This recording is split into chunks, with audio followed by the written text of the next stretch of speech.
He's the first sitting president to visit the Amazon, right as he authorizes Ukraine to launch ATACMS into regions of Russia that are in conflict. He just disappears. He's going into the rainforest to save Fern Gully.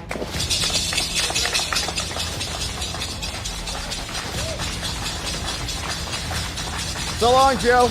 The Biden administration, with their final send-off, allowing the U.S. to arm Ukraine to launch missiles into Russia, saying goodbye, bon voyage, enjoy your World War III. The story comes from the New York Times. Who knows if Biden is really in charge or if he even knows what's happening, because he was out over the weekend disappearing into the Amazon rainforest. He was giving an announcement saying he's the first sitting president to visit the Amazon, then announcing a proclamation to support the conservation of nature around the world, right as he authorizes Ukraine to launch ATACMS into regions of Russia that are in conflict. And I think that's how you say it. ATACMS. We're going to continue to experiment with that word and have fun with it today. But you can see, here's what Joe Biden said in the Amazon rainforest. Thanks for all being here. He looks like he just was on Gilligan's Island, doesn't he? Chico Mendes, Brazilian rubber tapper, who turned environmental activist, said the following, and I quote, What? At first I thought I was fighting to save rubber trees. Then I thought I was fighting to save the Amazon rainforest. Thank you. Now I realize I was fighting for humanity. At the time, I was a United States Senator, working with a great Republican senator named Dick Lugar from Indiana. All right, so there's Biden in the Amazon. Now, you fast forward through that, he's given us a little story about Dick Lugar in whatever, and then he just disappears. He's going into the rainforest to save Fern Gully.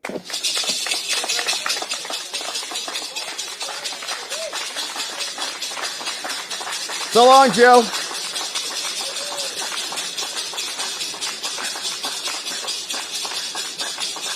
Perfectly placed head right there. Joe just disappears into the Amazon.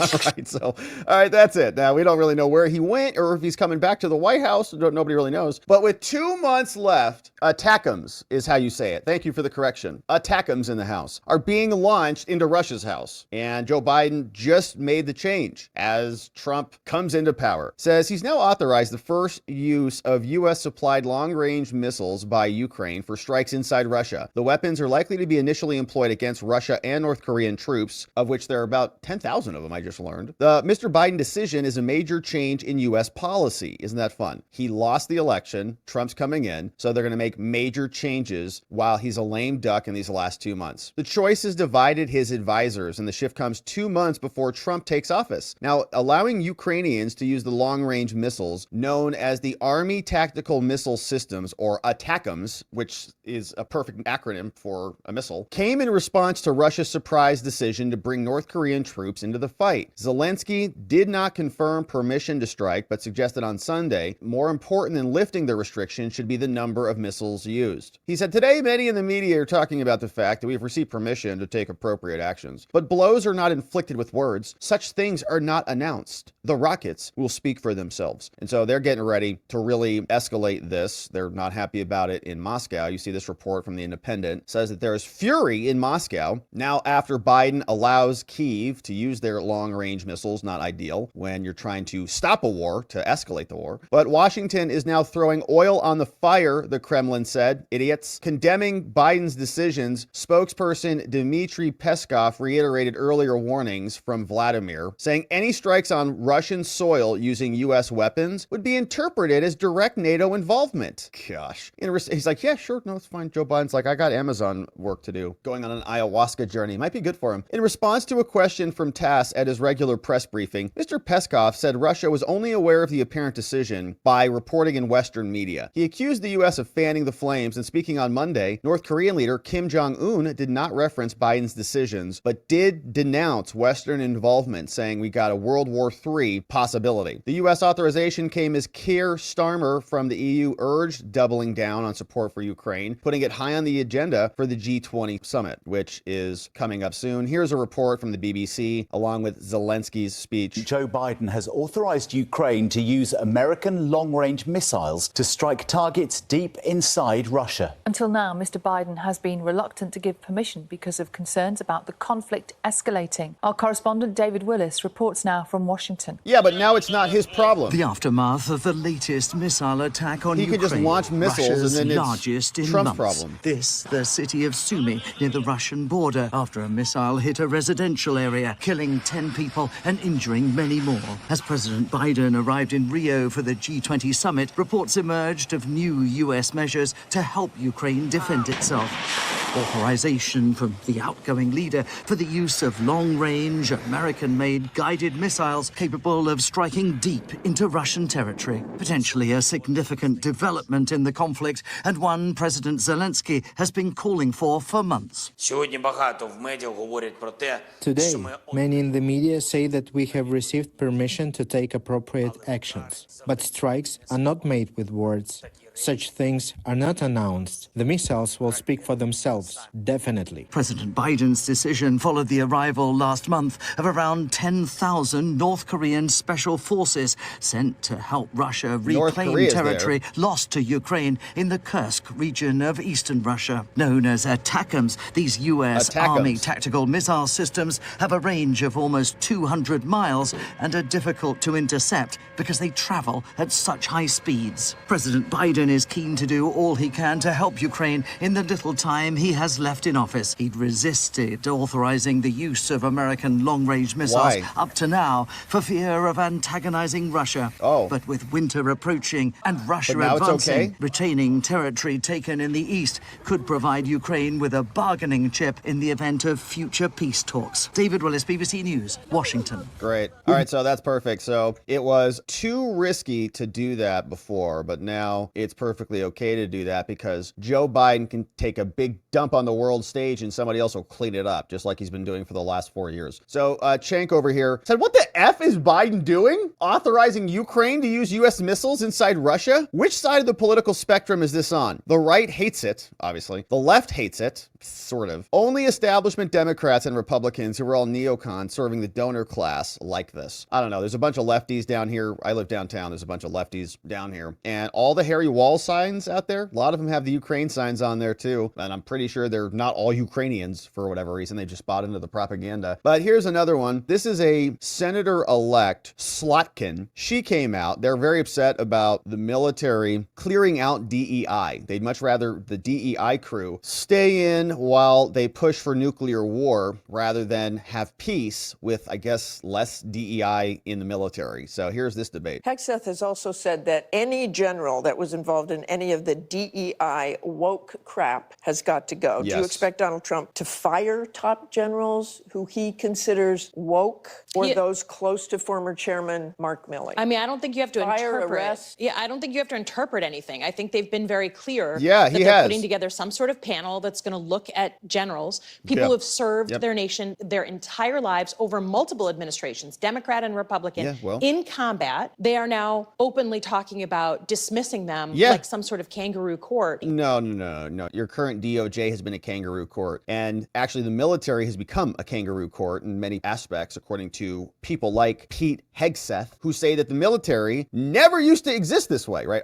She'll sit here, they were like this for 40 years. Really? Did they have 40 years of DEI in the military? Or no? Was that a new phenomenon and a new fad passed by the most recent Democrat insanity? Yeah, that was new. So how about it to return to norm? And the people who made bad judgments and bad decisions and decided, like Mark Milley, like his whole life had now become about white rage or whatever that was, remember? I think about white rage all the time. I wake up thinking about white rage. I'm white rage right now. I had a white rage earlier today. I might have a white rage later too, you know? And he went on that whole speech. That's bad judgment, bad decision. You've undermined, according to other military experts like Pete Hegseth, the fighting capability and readiness of the force. So therefore, your judgment was bad. You've set our military back. Now we have to undo all this crap. And now you have to go as a result of that. That's cause and effect. Welcome. You can imagine the stress in the Pentagon about that, but also on the future of who we are as a military, right? Our military and the role of the military is in the Constitution for a reason. And I think we're really at risk of politicizing the military in a way that we can't put the genie back in the bottle. That's that's what you guys tried to do with the DEI. You were the ones who perverted it. Issues with recruiting of late, and Hegseth talks about that. Sure. I mean, there's issues with recruiting. I think you talk to any business leader, there's issues with recruiting as well. There's just a high demand signal, but I don't think that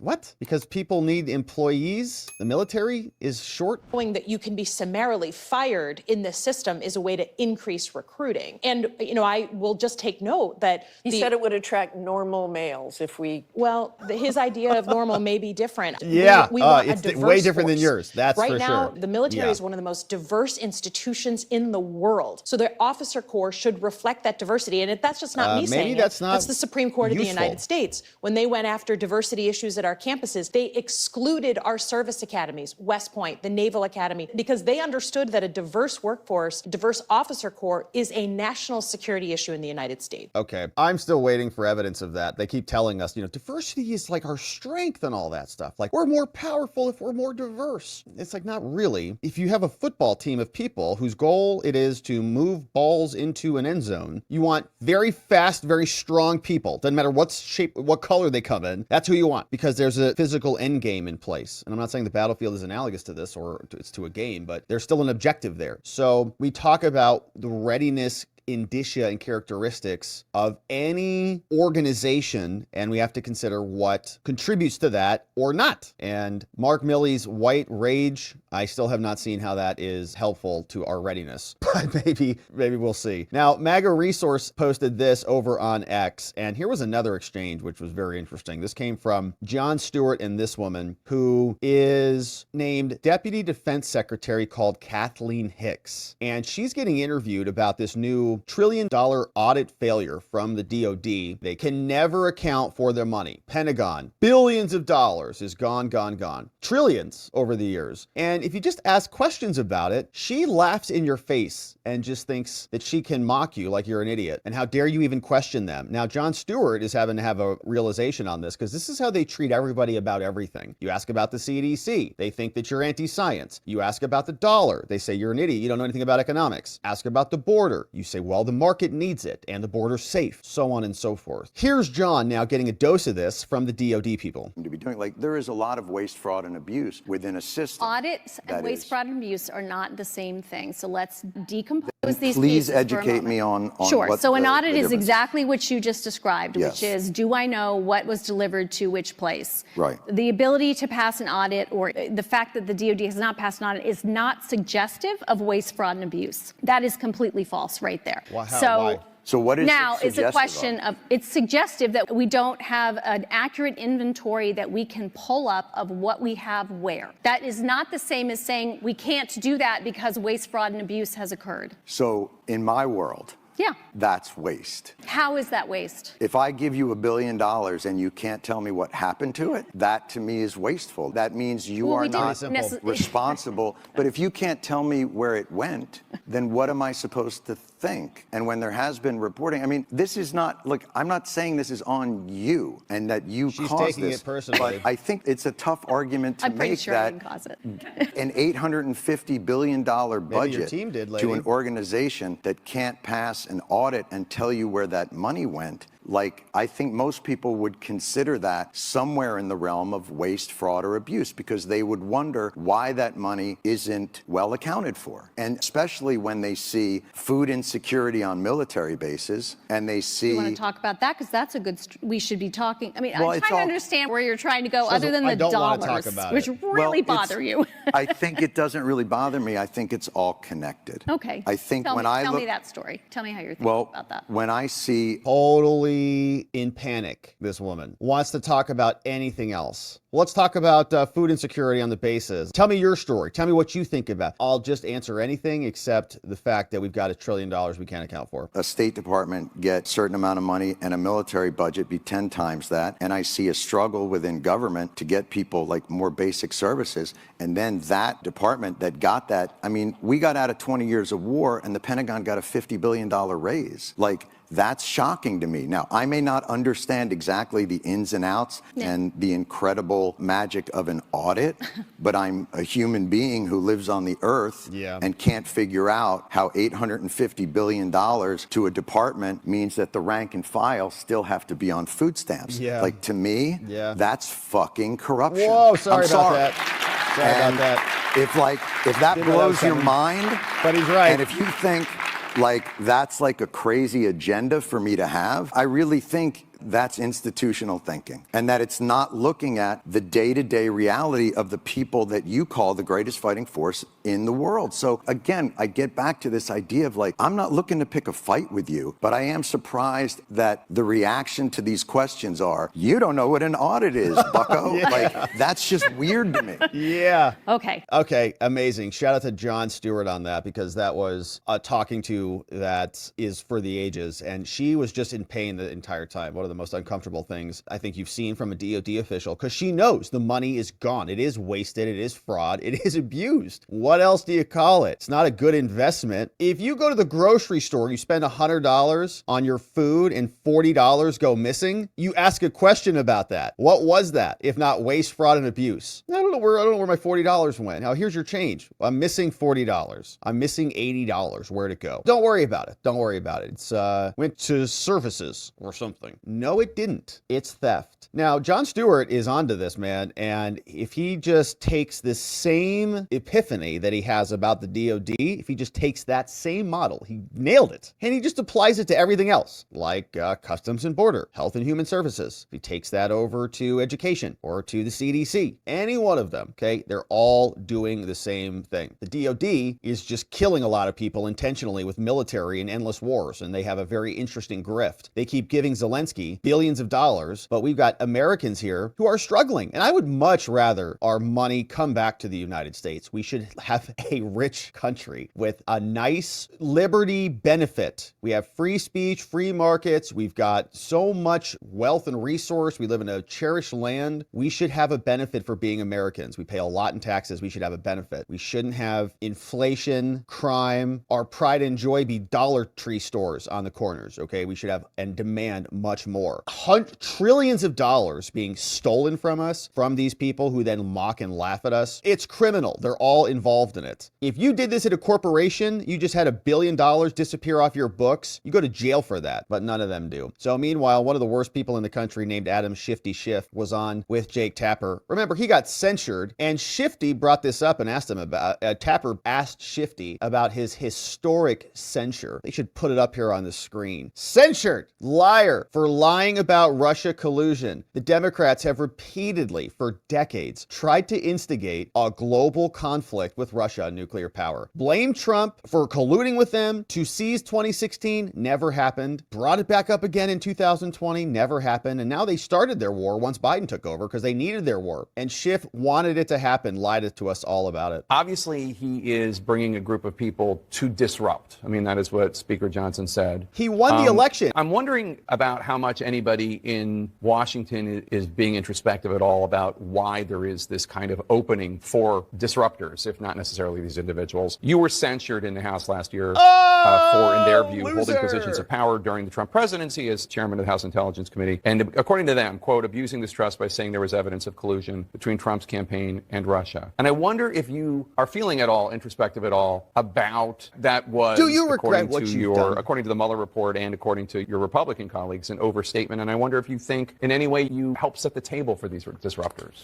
You know, first of all, it wasn't an overstatement. There is evidence of collusion. The Trump campaign manager was meeting with Russian intelligence and giving them internal polling data, just to give you one example. And the Mueller report sets all this out. It does say, quote, the investigation did not establish that members of the Trump campaign conspired or coordinated with the Russian government in its election interference activities, which doesn't mean that he didn't, that there weren't meetings, but they didn't find evidence. Mueller says that too. He says the fact that we didn't find proof beyond a reasonable doubt doesn't mean there wasn't evidence of conspiracy or coordination. So, but look. Okay, so there was some evidence, says Schiff, but not enough to lead to criminal charges. So it was enough for the shifty Schiff standard, but not enough to meet a criminal standard in the court of law. That's not what people were voting on. People were voting on, is this guy going to improve the economy? Is he going to address inflation? And we didn't persuade the American people that we had a better answer to that question, that we had a better program, agenda, plan, and more than that, results. I think we failed to persuade the American people that in the voters' point of view, hey, that party, that candidate understands people like me. Shifty Schiff. He's going to the Senate. It's going to be gross to have him in there, but we'll have fun since the Republicans will be in charge for the next bit. And as war percolates, as Biden meanders off into the Amazon wilderness, we hope that things stay calm enough until Trump emerges to bring order back to the world.